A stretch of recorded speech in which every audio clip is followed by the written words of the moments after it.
Patay ang isang lalaki matapos manlaban umano habang inaaresto ng mga pulis sa lungsod ng Caloocan. Nakatutok si Ian Cruz. Iyak nang iyak si Aling Ami nang makitang wala ng buhay ang anak na si Hipolito Gonzales Jr. alias Bulok, 25 anyos. 3 tama ng bala sa katawan ang tumapos sa buhay ni Bulok na humandusay sa Alicon Road ng Barangay 167 North Caloocan.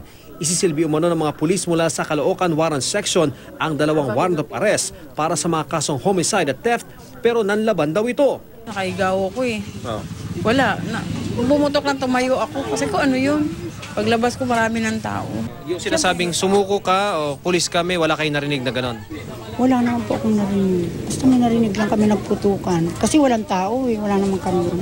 Sa crime scene, nakuha ng mga pulis ang kalibre 38 baril na may 5 bala, 1 granada, 5 basyo ng bala at 1 slug. Mayroon ding 3 maliliit na sachet ng hinihinalang shabu.